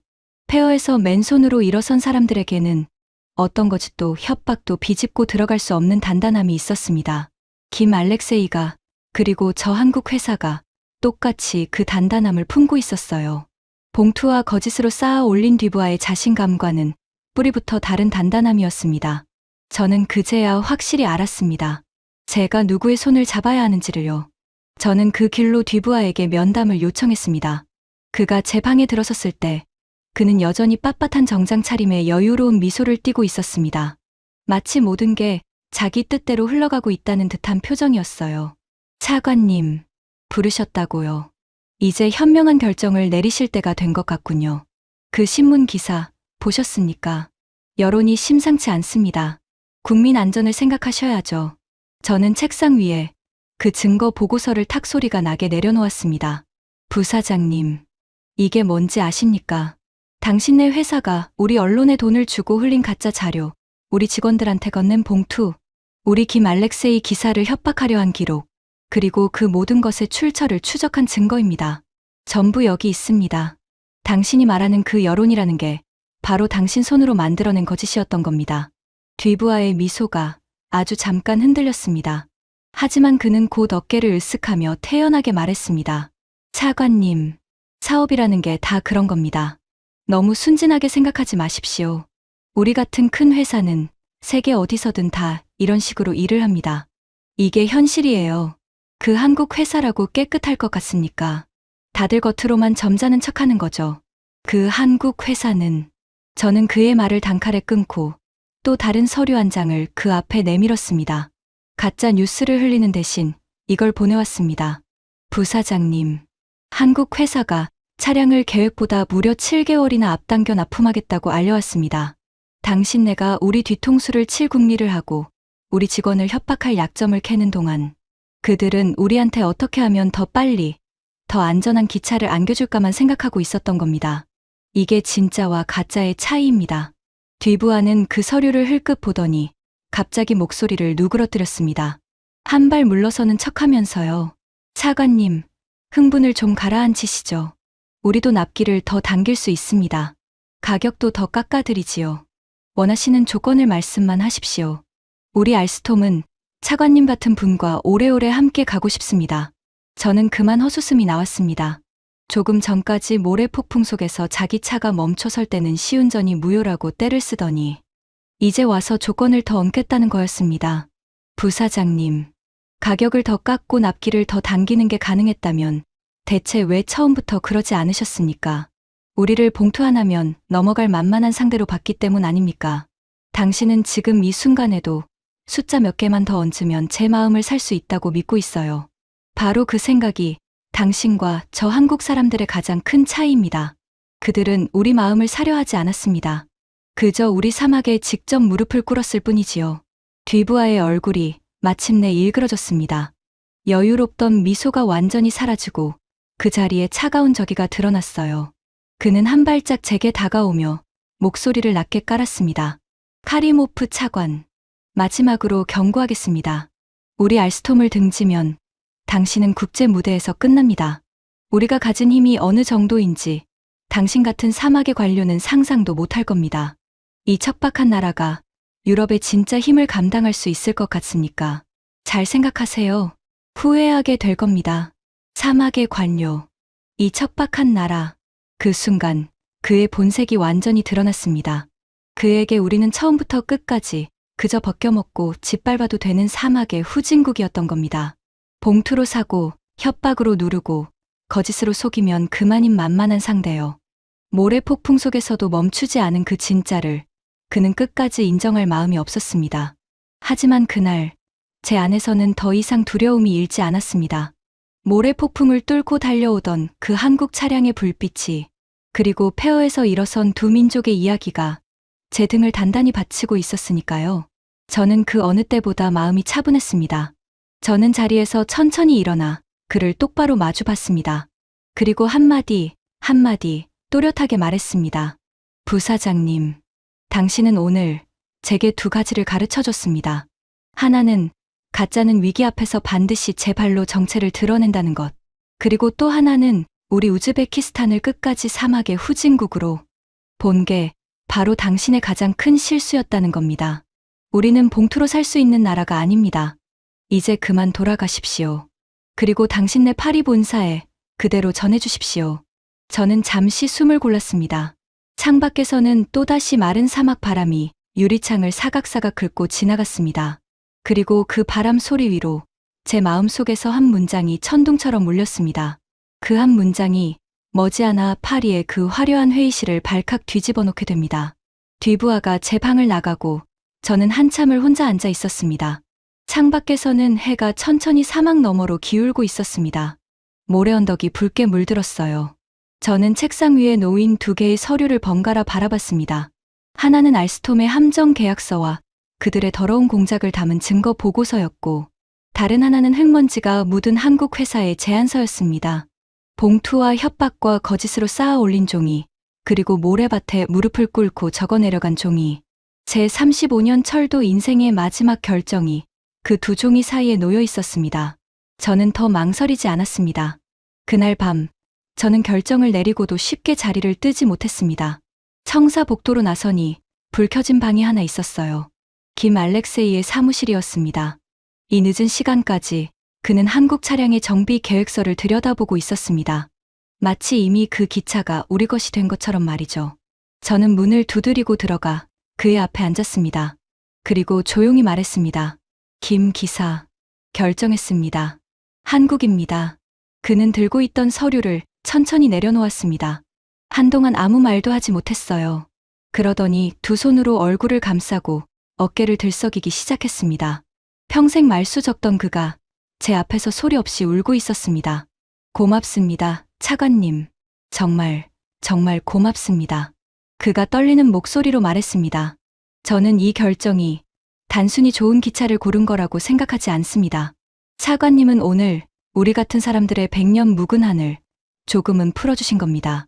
짐짝처럼 버려졌던 사람들의 후손이 이제 그 조상의 나라가 만든 기차를 제 손으로 들이게 됐으니까요. 저는 그의 어깨를 가만히 두드려줬습니다. 그날 밤, 저는 제 결정이 옳았다는 걸 그 어떤 두꺼운 보고서보다도 확실하게 알 수 있었습니다. 다음 날 아침, 저는 우리 부처의 최종 결정 회의를 소집했습니다. 회의실에는 무라트도, 김 알렉세이도 있었습니다. 그리고 각국 대표단도 결과를 듣기 위해 자리에 앉아 있었어요. 뒤부하도 맨 앞줄에 여전히 다리를 꼬고 여유로운 표정으로 앉아 있었습니다. 그는 제가 결국 알스톰을 고를 거라고 믿어 의심치 않는 얼굴이었어요. 어쩌면 자기가 흘린 가짜 뉴스가 제 발목을 잡았을 거라고 확신했겠지요. 저는 자리에서 일어나 회의실을 천천히 둘러봤습니다. 그리고 입을 열었습니다.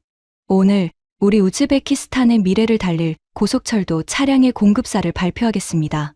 회의실에 팽팽한 긴장이 흘렀습니다. 모두의 시선이 제게 모였어요. 저는 잠시 숨을 고른 뒤 또렷한 목소리로 말했습니다. 우리는 대한민국의 현대로템을 선택했습니다. 순간 회의실이 술렁였습니다. 독일과 중국 대표단은 굳은 얼굴로 서로를 바라봤습니다. 예상 밖의 결과에 누구도 쉽게 입을 열지 못했어요. 반면 우리 부처 직원들 사이에서는 참았던 숨을 토해내는 소리가 여기저기서 새어나왔습니다. 김 알렉세이는 두 손을 무릎 위에 꼭 모은 채 고개를 깊이 숙이고 있었습니다. 그의 어깨가 가늘게 떨리는 게 보였어요. 그 까칠하던 무라트는 천천히 고개를 끄덕이며 보기 드물게 만족스러운 미소를 짓고 있었습니다. 저는 그 짧은 순간 제가 내린 결정의 무게를 온몸으로 느꼈습니다. 이건 단순히 기차 한 대를 고른 게 아니라 우리 우즈베키스탄이 앞으로 누구의 손을 잡고 미래로 나아갈 것인지를 정하는 일이었으니까요. 한때 저는 그 손을 거들떠보지도 않았습니다. 책상 맨 아래에 깔아두고 펼쳐보지도 않았어요. 그런데 이제 저는 바로 그 손을 잡기로 한 겁니다. 그리고 저는 한 점의 후회도 없었습니다. 모래폭풍 속을 멈추지 않고 달려오던 그 불빛이, 그리고 할머니의 숟가락을 품은 한 노인의 눈물이 제 결정이 옳았다고 말없이 말해주고 있었으니까요. 뒤부하가 꼬고 있던 다리를 풀고 자리에서 천천히 일어섰습니다. 그의 얼굴에서 여유가 사라지고 믿을 수 없다는 표정이 떠올랐어요. 차관님, 지금 농담하시는 겁니까? 그 검증도 안 된 후발주자를요. 우리 알스톰을 두고요. 농담이 아닙니다, 부사장님. 저는 그를 똑바로 바라보며 말했습니다. 그리고 한 가지 더 발표할 게 있습니다. 알스톰은 이번 입찰에서 자격을 박탈당했습니다. 회의실이 그대로 얼어붙었습니다. 우리는 알스톰이 우리 언론에 가짜 자료를 돈을 주고 흘린 정황, 우리 부처 직원들에게 금품을 건넨 정황, 그리고 우리 엔지니어를 협박하려 한 정황을 모두 증거와 함께 확보했습니다. 이 자료는 우리 정부의 감찰 기관에 정식으로 넘겨질 것입니다. 정직하지 못한 회사에게 우리 국민의 안전을 맡길 수는 없습니다. 뒤부하의 얼굴이 새하얗게 질렸습니다. 그는 한동안 아무 말도 하지 못하더니 갑자기 목소리를 높였습니다. 이건 모함입니다. 증거를 조작한 거예요. 당신들 같은 사막의 후진국이 감히 알스톰을 음해해? 하지만 그의 목소리는 더 이상 누구의 마음도 움직이지 못했습니다. 회의실에 앉은 다른 나라 대표들조차 차가운 눈으로 그를 바라볼 뿐이었어요. 그가 그동안 뒤에서 무슨 짓을 해왔는지 이제 모두가 알게 됐으니까요. 저는 마지막으로 그에게 조용히 말했습니다. 부사장님, 끝까지 우리를 후진국이라 부르시는군요. 바로 그 오만이 당신을 여기까지 끌고 온 겁니다. 이제 그만 돌아가십시오. 뒤부하는 부들부들 떨리는 손으로 서류 가방을 챙겨 회의실을 박차고 나갔습니다. 끝내 한마디의 사과도 인정도 없었어요. 문이 쾅 닫히는 소리가 회의실에 울렸습니다. 나중에 들은 이야기입니다. 뒤부하가 우즈베키스탄에서의 입찰 결과와 그 추문을 들고 파리 본사로 돌아갔을 때 그 화려한 회의실이 발칵 뒤집혔다고 합니다. 4년간 공들인 수주가 날아간 것도 모자라 회사가 뒷돈과 가짜 뉴스로 망신을 당하게 생겼으니까요. 제가 처음에 들려드렸던 그 장면, 입찰 결과가 화면에 뜨는 순간 뒤부하의 손에서 펜이 떨어지고 회의실이 죽은 듯 조용해졌다던 그 장면이 바로 그날이었습니다. 그리고 그 모든 일을 자초한 뒤부하는 얼마 뒤 회사에서 조용히 자리를 잃었다고 들었습니다. 그뿐만이 아니었습니다. 우리 정부가 알스톰의 부정을 공식적으로 문제 삼자 그 소식은 다른 나라들에까지 퍼져나갔습니다. 봉투와 가짜 뉴스로 이를 따내려던 그들의 방식이 만천하에 드러난 거예요. 한때 명가라 불리던 그 이름에 쉽게 지울 수 없는 얼룩이 남았습니다. 저는 문득 뒤부하가 우리 언론에 흘렸던 그 가짜 기사 제목을 떠올렸습니다. 한국차는 사막에서 멈춘다. 그가 그토록 비웃으며 퍼뜨린 그 한 줄이 이제는 세상에서 가장 우스운 거짓말이 되어버렸습니다. 정작 사막에서 맥없이 멈춘 건 그가 그렇게 자랑하던 명가의 기차였으니까요. 그리고 멈추지 않고 끝까지 달린 건 그가 후발주자라 깔보던 바로 그 나라의 기차였습니다. 거짓은 잠깐 사람들의 눈을 가릴 수 있습니다. 하지만 모래폭풍 속에서도 멈추지 않고 끝까지 달리는 진짜를 끝내 이기지는 못합니다. 저는 그 평범한 진리를 35년이 지나서야 제 두 눈으로 똑똑히 봤습니다. 저는 그 소식을 듣고도 통쾌함보다 묘한 씁쓸함이 앞섰습니다. 그가 그 오만을 조금만 내려놓았더라면, 우리를 동등한 상대로 한 번만 봐줬더라면 어쩌면 결과는 달랐을지도 모르니까요. 진짜와 가짜를 가른 건 결국 기술이 아니라 태도였습니다. 그날 저는 35년 만에 한 가지를 분명히 깨달았습니다. 제가 평생 믿어온 그 순서, 유럽이 맨 위에 있고 나머지는 그 뒤를 따라간다는 그 순서가 어느새 소리 없이 뒤집혀 있었다는 것을요. 우리 우즈베키스탄만 그런 게 아니었습니다. 나중에 알고 보니 그 한국 회사의 기차는 이미 세계 40개가 넘는 나라의 철기를 달리고 있었습니다. 유럽의 거장들을 한 곳, 두 곳 제치면서요. 우리는 그 거대한 흐름에 뒤늦게 올라탄 것뿐이었습니다. 새로운 기준은 이미 와 있었습니다. 저만 그걸 알아보지 못하고 있었을 뿐이지요. 그로부터 시간이 흘렀습니다. 한국 회사는 약속을 지켰습니다. 아니, 약속보다 무려 7달이나 앞당겨 우리 사막을 달릴 첫 고속철을 완성해 보냈습니다. 봉투와 협박으로 시간을 보내던 곳과 묵묵히 기차를 만들던 곳의 차이가 그 7달에 고스란히 담겨 있었어요. 마침내 첫 시범 운행의 날이 밝았습니다. 타슈켄트역은 이른 아침부터 사람들로 북적였습니다. 우리나라 철도 역사의 길이 남을 날이었으니까요. 역 광장에는 수많은 시민이 모여들었고 아이들은 부모의 손을 잡고 새 기차를 보려고 까치발을 들었습니다. 한쪽에서는 우리 전통 악기 연주가 울려 퍼졌고 공기 중에는 설렘과 자부심이 가득했어요. 승강장에 들어선 그 기차는 아침 햇살을 받아 은빛으로 눈부시게 빛났습니다.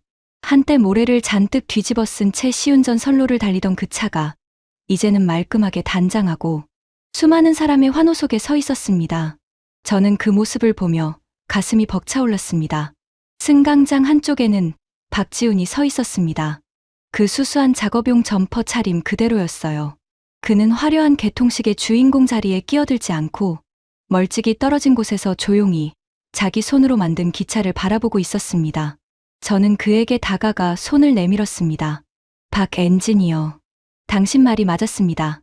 종이 위의 약속이 진짜였어요. 그는 빙긋 웃으며 제 손을 맞잡았습니다. 믿어주셔서 감사합니다, 차관님. 저희는 그저 약속을 지켰을 뿐입니다. 그 짧은 한마디에 그동안의 모든 것이 담겨 있었습니다. 모래밭에 무릎을 꿇던 며칠도, 모래 폭풍 속을 멈추지 않고 달리던 그 순간도, 납기를 7달이나 앞당기느라 지새웠을 그 숱한 밤들도요. 저는 그 첫 기차에 직접 올랐습니다. 타슈켄트역에서 부하라까지 끝없는 사막을 가로지르는 길이었어요. 차 안은 서늘하고 쾌적했습니다. 창밖으로는 붉은 모래 언덕이 끝없이 펼쳐졌고 한낮의 열기에 지평선이 아른거렸습니다. 그 살인적인 더위 속에서도 차 안은 봄날처럼 시원했어요. 기차가 천천히 속도를 올리기 시작했습니다. 그런데 그 빠른 속도가 무색하게 몸이 거의 흔들리지 않았습니다. 손에 든 물잔의 물조차 잔잔했어요. 저는 그 매끄러운 떨림을 느끼며 모래폭풍 속을 멈추지 않고 달려오던 그날의 차량을 떠올렸습니다. 종이 위의 약속이 마침내 우리 국민을 태우고 달리고 있었습니다. 객실 안에는 우리 부처 사람들과 초청받은 시민 대표들이 함께 타고 있었습니다. 무라트도 그중 하나였어요. 그 까다롭던 노엔지니어가 창밖을 바라보며 연신 흐뭇하게 고개를 끄덕이고 있었습니다. 한 노부부는 손을 꼭 잡고 빠르게 스쳐가는 사막 풍경에 연신 감탄했습니다. 평생 그 사막을 낡은 버스로 멈추기 일쑤이던 낡은 열차로 힘겹게 건너던 분들이었지요. 한 할머니가 제게 다가와 주름진 손으로 제 손을 가만히 잡았습니다. 차관님, 이렇게 시원하고 빠른 기차는 난생 처음 타봅니다. 이제 우리 손주가 도시로 일하러 가도 걱정을 한시름 덜겠어요. 정말 고맙습니다. 저는 그 할머니의 손을 마주 잡으며 지난 여름 뉴스 화면 속에서 떨리는 손으로 손주에게 물을 먹이던 그 할머니를 떠올렸습니다. 다시는 우리 국민을 저 뜨거운 사막에 버려두지 않겠다던 그날의 약속을 오늘 마침내 지킨 것 같아 가슴이 뜨거워졌습니다. 제 옆자리에는 김 알렉세이가 앉아 있었습니다. 그는 창밖의 사막을 가만히 바라보고 있었어요. 그의 두 손에는 그 손때 묻은 낡은 손수건이 꼭 쥐어 있었습니다. 그 안에는 할머니의 무쇠 숟가락이 들어 있었지요. 김 기사, 가져왔군요. 제가 조용히 말하자 그는 천천히 고개를 끄덕였습니다. 네, 차관님. 약속했으니까요. 기차가 달리는 그 사막은 아주 오래전 그의 할아버지와 할머니가 창문도 없는 화물칸에 실려 끌려오던 바로 그 길이었습니다. 추위와 굶주림 속에 어디로 가는지도 모른 채 실려오던 그 막막한 모래벌판. 그 위를 이제는 그들이 떠나온 그 나라가 만든 기차가 그들의 후손을 태우고 시원하고 부드럽게 달리고 있었습니다. 김 알렉세이가 떨리는 손으로 손수건을 풀었습니다. 그리고 그 작고 검은 숟가락을 꺼내 창가에 가만히 올려놓았습니다. 마치 창밖의 사막을 그 숟가락에게 보여주려는 듯이요. 그의 눈에서 굵은 눈물이 주르륵 흘러내렸습니다. 할머니, 그가 잠긴 목소리로 나직이 불렀습니다. 보고 계세요. 그 나라가 정말로 일어섰어요. 할머니가 그토록 그리워하던 그 나라가 우리를 데리러 왔어요. 할머니가 이 숟가락으로 자식들 굶기지 않으려 버티셨던 이 모래 위를 이제 그 나라 기차가 달리고 있어요. 할머니 말씀이 다 맞았어요. 저는 그 모습을 보며 끝내 눈시울을 붉히고 말았습니다. 목구멍이 뜨겁게 메었어요. 차창으로 쏟아지는 햇살 속에서 그 늙은 엔지니어의 눈물이 보석처럼 반짝였습니다. 이건 단순히 좋은 기차를 한 대 산 이야기가 아니었습니다. 100년 전 폐허였던 두 땅이 있었습니다. 한쪽은 짐짝처럼 사람을 실어 사막에 버렸고 한쪽은 전쟁으로 모든 게 부서져 남의 나라의 철기를 부탁하던 처지였습니다. 그 두 폐허가 각자의 자리에서 이를 악물고 일어섰습니다. 한쪽은 맨손으로 모래밭을 일궈 살아남았고 한쪽은 굶주림을 견디며 기술을 갈고 닦았어요. 그리고 100년이 지난 오늘 그 두 일어선 자들이 바로 이 사막 한복판에서 마침내 다시 만난 겁니다. 한 대의 기차 위에서요. 저는 맞은편에 앉은 김 알렉세이를 다시 바라봤습니다. 그는 어느새 눈물을 닦고 창밖으로 스쳐 지나가는 사막을 평온한 얼굴로 바라보고 있었어요. 그의 무릎 위에는 여전히 그 작은 숟가락이 놓여 있었습니다. 100년 전 화물칸에서 한 할머니의 손에 꼭 쥐어 있던 그 숟가락이 이제는 그 할머니의 손주와 함께 그토록 그리던 나라가 만든 기차를 타고 사막을 건너고 있었습니다. 저는 생각했습니다. 역사라는 건 참 신기하다고요. 누군가를 짐짝처럼 내다 버린 사막이 100년 뒤에는 그 후손을 가장 빠르고 안전하게 실어 나르는 길이 됩니다. 모두가 깔보던 가난한 나라가 100년 뒤에는 세계의 철기를 새로 그리는 나라가 됩니다. 오늘 당연해 보이는 그 순서가 결코 영원한 순서는 아니라는 걸 저는 이 사막 위를 달리는 한 대의 기차에서 비로소 깨달았습니다. 저는 차창에 이마를 기대고 흘러가는 사막을 바라봤습니다. 한때 저는 진짜를 알아보는 눈을 가졌다고 자부했습니다. 하지만 저는 가장 큰 진짜를 편견이라는 안개에 가려 오랫동안 보지 못했습니다. 후발주자라는 말 한마디로 누군가의 30년을 함부로 깎아내렸어요. 그 30년이 모래 폭풍 속에서도 멈추지 않는 기차를 만들어냈다는 걸 저는 너무 늦게 알았습니다. 사람도 나라도 겉모습이나 옛 명성으로 함부로 재서는 안 되는 것이었습니다. 진짜 실력은 요란하게 떠들지 않고 모래밭에 조용히 무릎을 꿇는다는 걸. 그리고 폐허에서 일어선 자만이 또 다른 폐허를 진심으로 일으켜 세울 수 있다는 걸.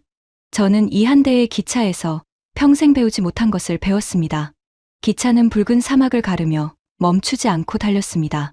김 알렉세이의 숟가락은 창가에서 햇살을 받아 조용히 빛났고 차 안에는 따뜻한 침묵이 흘렀습니다. 저 멀리 지평선 위로 부하라의 첫 불빛이 어렴풋이 보이기 시작했습니다. 그 불빛을 바라보며 저는 생각했습니다. 어쩌면 우리는 이 기차와 함께 그저 한 도시에서 다른 도시로 가고 있는 게 아니라 오래된 편견에서 벗어나 새로운 시대로 가고 있는 건지도 모른다고요. 여기까지가 제 평생의 편견이 무너진 6달의 이야기입니다. 그리고 화면을 보고 계신 한국의 여러분, 여러분의 할아버지가 굶주림을 견디고 여러분의 아버지가 밤을 새워 기술을 배우고 여러분의 세대가 30년을 쉬지 않고 달려 만들어낸 그 기차가 지금 머나먼 중앙아시아의 사막을 한 노인의 눈물과 함께 달리고 있습니다. 여러분이 묵묵히 쌓아 올린 그 신용과 진심이 세계 40개가 넘는 나라의 철길 위에서 매일같이 증명되고 있습니다. 지금까지 우즈베키스탄 교통부 차관 루스탐 카리모프가 사막에서 경험한 충격적인 이야기였습니다. 폐허에서 다시 일어선 대한민국이 지금 이 순간에도 세계 40개가 넘는 나라의 철길을 묵묵히 달리고 있습니다. 여러분이 쌓아온 그 진심과 끈기가 세계를 바꾸고 있다는 것을 더 많은 분들이 알 수 있도록 이 이야기를 널리 공유해 주세요. 작은 자부심이 큰 힘을 만듭니다. 구독과 좋아요도 부탁드립니다. 지금까지 감동 새벽이었습니다. 감사합니다.